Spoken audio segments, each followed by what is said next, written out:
오늘 우리 치유하는 기도라는 제목으로 함께 좀 말씀을 나누고자 합니다. 오늘 이 성경 본문을 보시면서 항상 늘 말씀드리지만 말씀은 거울이자 창문이에요. 거울 속에 누가 보입니까? 내가 보이죠. 그래서 우리가 하나님의 말씀 속에서 자신의 삶을 항상 비춰봐야 돼요. 내가 누구인지도 발견해야 되고 하나님 앞에서 내가 어떤 존재인지 가치를 찾아야 되고, 두 번째는 우리의 삶의 사건과 문제와 많은 일들을 만나게 되죠. 우리가 창을 통해 세상을 보듯이 말씀이란 틀을 통해 하나님의 시간표와 하나님의 절대 계획이란 틀을 통해 우리가 사건도 보고 문제도 보고 사람도 볼 때 우리는 하나님의 중요한 인도를 받을 수 있게 되는 겁니다. 저 오늘 성경 보면에 이미 이제 예수님에 대한 소문이 어마어마합니다. 그리고 잘 아시다시피 입소문이 과장되기로 유명하잖아요. 안 그래도 어마어마한 예수님에 대한 소문이 점점 과장되기 시작한 거죠. 얼마나 퍼져나갔겠어요. 예수님이 오신다 하면 난리 나요. 왜냐? 그 당시에 뭐 어떻게 의술이 발달했겠습니까? 병들면 사람 죽거든요. 해결할 수 없어요. 그죠? 굶주림에 속국되어서 고통당하던 때 어떻게 보면 예수님이 어마어마한 인기 스타인 거죠. 그래서 가시는 데마다 사람들이 엄청 몰려들어요. 그리고 가버나움이라는 지역에 딱 도착하시는 장면입니다. 이게.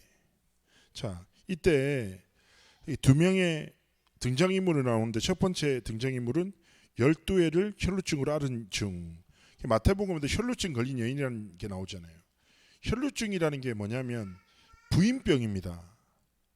쉽게 얘기하면 몸 안에서 피가 시시때때로 흘러요. 그렇죠? 정해진 시간이 아니라 계속 흘러나는 거예요. 근데 이게 문제가 뭐냐면, 뭐 여러 가지 병도 병인데 유대 사회에서는 피가 몸 밖에 흐르는 것을 굉장히 부정하다고 생각해요. 그래서 쉽게 얘기하면 여성분들이 한 달에 한 번씩 그런 일들이 있을 때 출입을 아예 이렇게 외출을 안 해요. 왜냐하면 부정하니까 함부로 사람을 만나면 안 돼요. 그리고 다른 사람한테 이 부정한 게 전달된다고 생각하는 거예요. 그리고 피가 계속 흐르죠. 그럼 저주받았다고 생각하는 거예요. 그러다 보니까 이 혈루증 걸린 여인은 어떻게 했습니까? 사회적으로 고립되고, 그리고 마태복음을 보면 12년 동안 이 병을 낫게 하기 위해서 전 재산까지 다 쓴 거예요. 그렇겠죠. 자신의 삶에 어떤 간절함이 있으면 해결하고자 온갖 방법을 쓰지 않겠습니까? 그런데 해결도 못해. 돈도 잃어버려. 그리고 몸이 너무 약하니까 많은 사람들 속에 들어가다가 어떻게 보면 죽을 수도 있어요. 그런데 이 혈루증 걸린 여인의 선택은 무엇일까요? 생명 걸고 그리스도 앞에 나갔어요. 성경에 이런 내용 있잖아요. 사슴이 시냇물을 찾기에 갈급한 같이 내 영혼이 주를 찾기에 갈급하나이다. 이 장면이 혈루증 걸린 여인이랑 약간 같아요.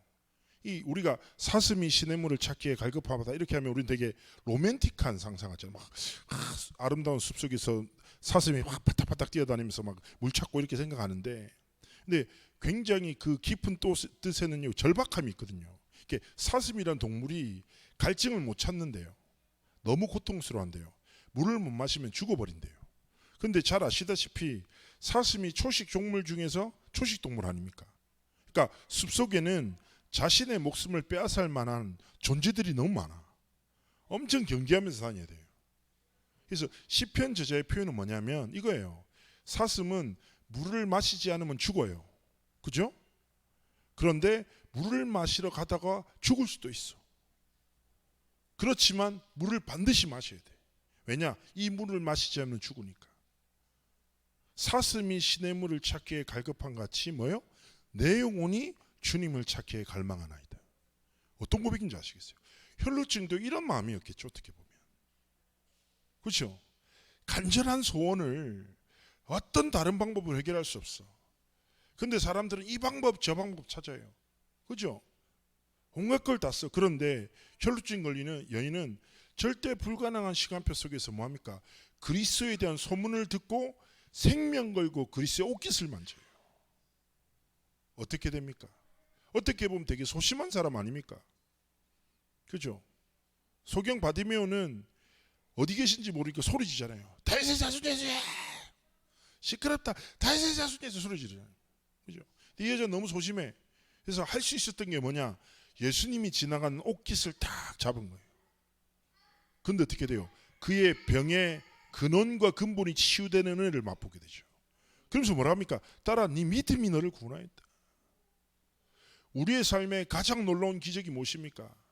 평상시가 아니라 어떤 위기와 한계를 만난 그 순간 속에 그리스도를 진짜 믿는 믿음 속에, 그죠?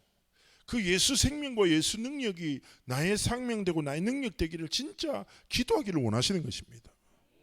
그때 하나님 치유하신다니까요. 자, 그리고 두 번째 등장인물은 뭡니까? 야이로라는 사람이 나와요. 야이로. 자, 야이로를 회당장이라고 얘기합니다. 회당이라는 것은 뭐냐? 쉽게 얘기하면 회당 많이 하잖아요. 그죠?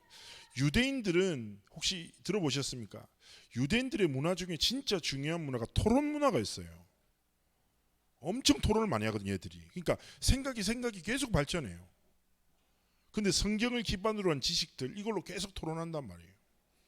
그래서 유대인들은 어떻게 보면 말씀을 근거로 해서 대화를 나누는 것이 굉장히 중요한 거예요. 그런 중심, 지성의 중심, 성공자들의 중심, 그 시대를 이끄는 사람들의 모든 모임이 회당 중심으로 일어났어요. 그리고 또 회당에서 뭐 했냐? 후대들을 가르쳤어요. 어마어마하게 중요한 장소죠. 그러면 거기를 전체를 컨트롤하는 사람이 회당장이라는 사람이에요. 그러면 야이로는 가버나움이라는 대도시의 회당을 전체를 맡고 있는, 쉽게 얘기하면 사회적으로도 그렇고 굉장히 성공한 대단한 사람이란 말이에요.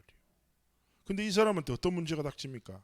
하나밖에 없는 12살짜리 딸이 죽을 병에 걸려서 죽어가고 있어요.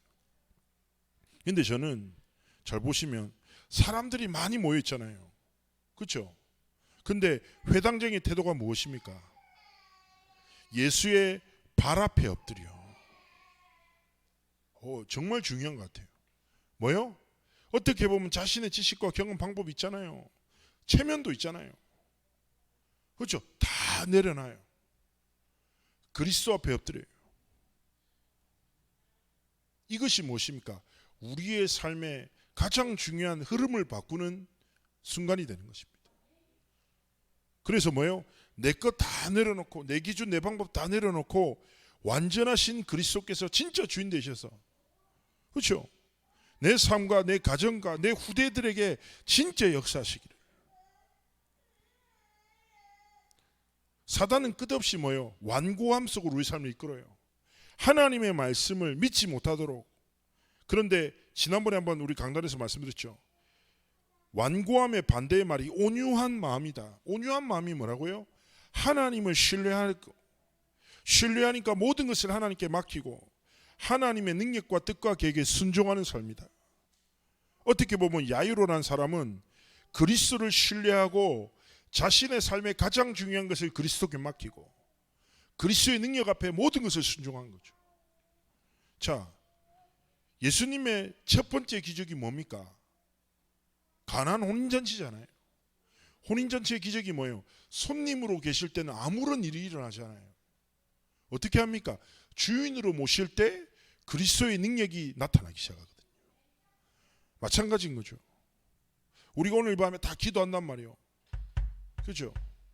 가정에도 그렇고 혹은 가문에도 그렇고 혹은 후대들에도 그렇고 혹은 내 삶에 여러 가지 문제를 두고 많은 한계와 여러 가지 문제를 만날 수 있겠죠. 그러나 우리가 금요철 예배는 무엇입니까? 내 모든 거 내려놓고 내 기준, 내 방법, 내 생각 내려놓고, 그렇죠? 혈루증 걸린 여인처럼 진짜 그리스도를 믿는 믿음으로 야이로 회당장처럼 다 내려놓고 그리스도께 엎드리는 거예요. 그리고 고백하는 겁니다. 그리스도께서 이 시간 내 삶의 그리스도가 되어 주옵소서. 그렇죠? 그리스도께서 사단의 권세를 완전히 깨뜨리셨습니다. 나의 삶의 왕이십니다. 내 삶과 내 후대의 삶의 역사는 모든 사단의 경관신이 완전히 무너지는 승리가 있도록 역사해달라고. 그래서 그리스도께서 나의 그리스도 되심을 고백하고, 그렇죠?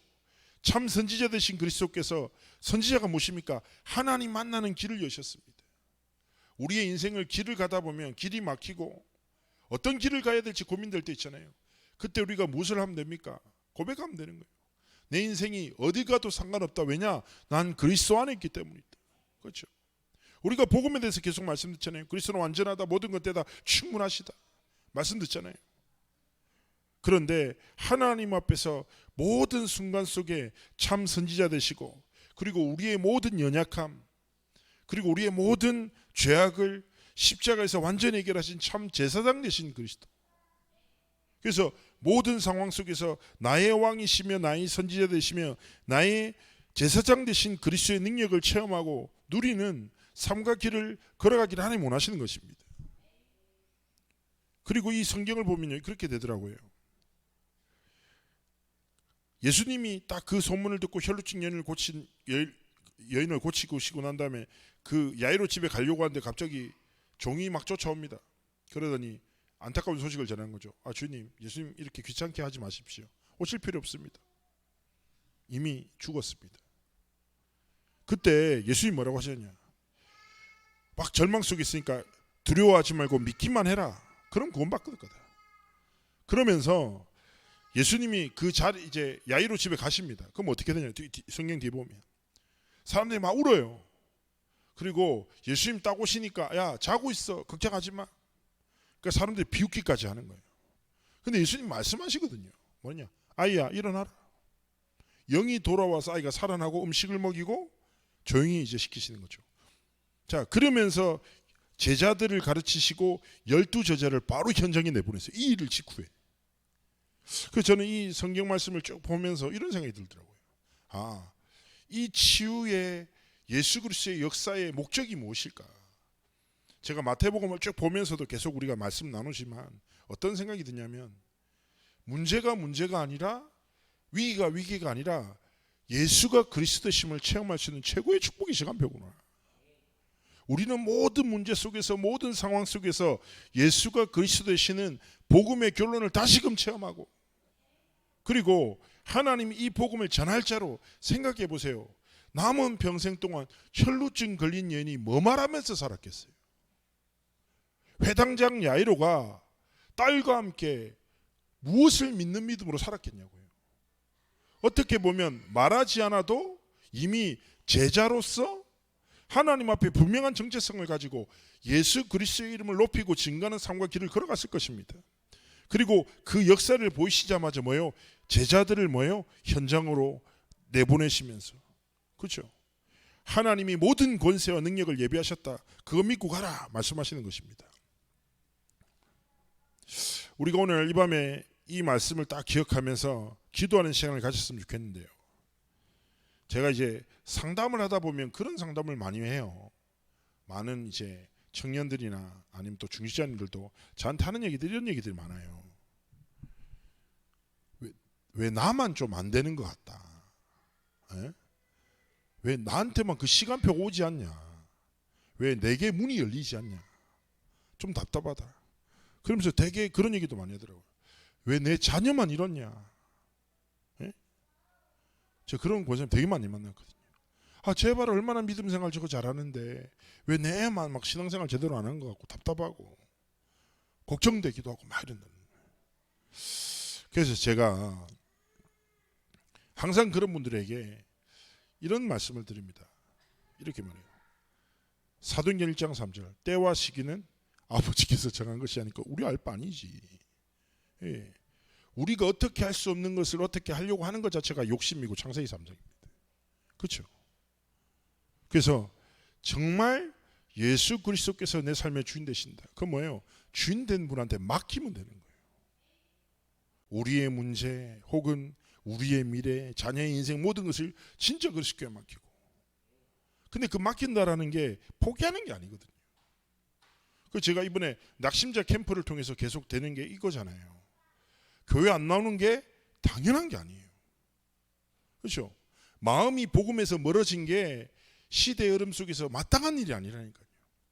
마귀의 일이에요. 마귀가 거짓말에 빠뜨려서 분리시키거든요. 끝없이. 아, 그래. 적어도 우리가 하나님 앞에서 이런 시대의 영적 흐름과 재앙을 막는 진짜 복음의 흐름을 세우는 캠프를 시작해야 되겠구나. 하나님이 계속 이번에 말씀이 뭐냐고요. 렘넌트 대회 때부터 계속 주시는 말씀이 뭐예요? 성삼위 하나님이 우리의 삶의 망대가 되시고 하나님이 현장에 망대로 우리를 세우셨고 우리를 통해서 하나님의 작정하신 망대를 세우실 것이다라는 거. 그죠? 우리가 딱 이 사실을 붙잡고 그렇습니다. 다시금 결론 내려야 된다니까요. 낙심자에게 혹은 내 가정과 내 후대들에게 필요한 게 무엇입니까? 다른 것이 아닙니다. 예수가 그리스도 되시는 이 복음만 있으면 충분합니다. 이 복음 안에 하나님 모든 힘과 답과 승리를 예비하셨습니다. 그래서 예수 믿는 것을 세상 사람들 어리석다 말하죠. 너 어떻게 그렇게 무지하냐, 답답하냐. 그렇죠? 왜 문제를 만났으면 해결할 생각을 해야지 아무런 힘이 없이 보이게 교회 가서 기도하냐는 거예요. 그런데요, 성경도 그렇고 교회사도 그렇고 하나님의 역사는 말씀 붙잡고 기도하는 자들을 통하여 이루어져 왔습니다. 생각해 보세요. 시대는 끝없이 바뀌잖아요. 이런저런 방식으로 사람들은 살아갑니다. 그런데 아시죠? 똑같은 생명이고 똑같은 인생인데 하나님이 쓰시는 삶이 있다니까요.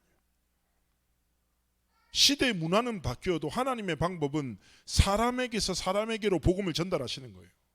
하나님은 누군가의 인생을 통하여 이 복음의 여정을, 성취의 여정을 이뤄나가신다니까.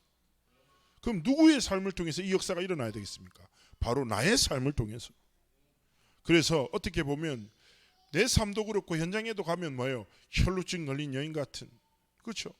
야이로처럼 사회적으로 성공했지만 해결할 수 없는 근본의 문제로 고통당한 사람들.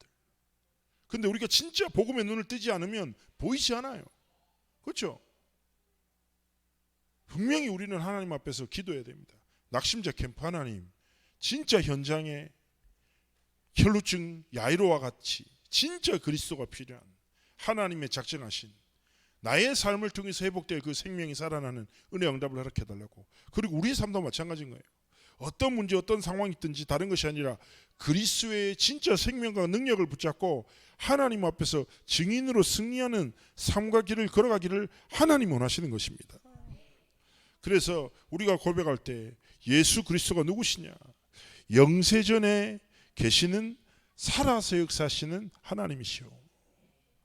성육신 하신 인간의 몸을 입고 오셔서 우리의 모든 죄를 대속하신 참된 그리스도시며 부활하셔서 승리하시고 구원의 문을 여시고 지금도 우리와 함께 하시며 기도에 응답하시고 재림주와 심판주로 이 땅에 오셔서 온 땅과 모든 것을 다스리시고 통치하시는 만왕의 왕 되시며 만주의 주가 되신 그리스도.